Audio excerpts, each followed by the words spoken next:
Larsons, the Guarinos, the talented point guard in McDonald. Yeah. It seems that every position they have an experienced, skilled guy. Yeah, I'd say it's very impressive. You know, they had those guys came in together and have done really, really well. You know, Guarino, Larson, McDonald have great careers.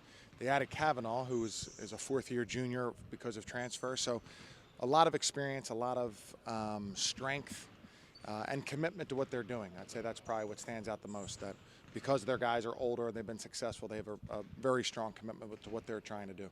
When you guys beat a team on the road, would you, if you're going to play a team twice, would you rather beat them on the road than have them here the second time, just to be in your own backyard? Yeah, I'll let you know tomorrow night. But you know, probably so. But you know, you just can never script those things. I've always felt the team that loses the first matchup has a slight advantage, but I don't think there's any proof in that. With that said, that was one of the biggest wins in terms of it being a double overtime victory. What do you take away from that, knowing it was a hard-fought victory and a lot of things kind of just went off the rails there for both teams, that you can use tomorrow's game? Well, hopefully the fact that, you know, they're the most physical team in our league, and we really matched their physicality for the most part. They out-rebounded us, I think, by 7, but we defended well.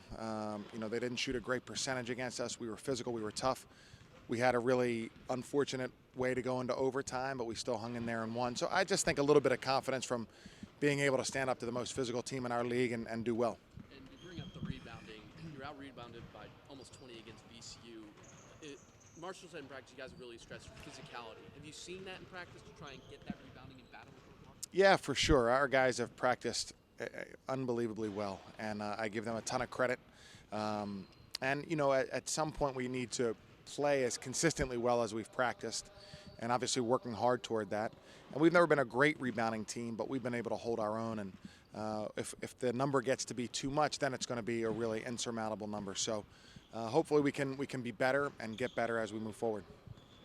Coach has based a lot of your career here on defense. Does this season make you scratch your head? Yeah. Are you frustrated? Are you throwing things? I mean, what is your I mean, how do you respond to just something that just surprises all of us? Must surprise you most of all. It does. You know, I'm very surprised by it, and I can tell you that we've worked hard, extremely hard at it, and have committed more time and energy and effort to it this year than we ever have. You know, I think there are a few different reasons why, but my job is to take care of the reasons that we can control, hopefully. A little bit more concentration, a little bit more effort, a little bit more physicality, and hope that those things can help us springboard us to being a better defensive team. We've had a few good defensive games, but nowhere near as consistent as you need to be to compete in this conference. I mean, conversely, some of your offensive numbers, especially in different situations, are off the charts. Yeah.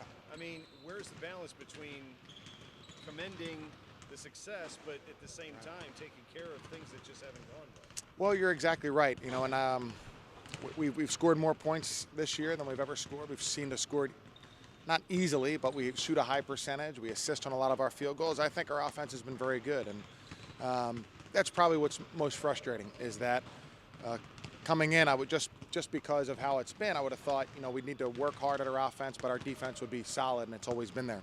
That hasn't been the case, but it's not for a lack of effort or planning or trying. So, you know, and we're gonna hopefully play a good defensive game tomorrow night, and if we can build on that, then that would be great.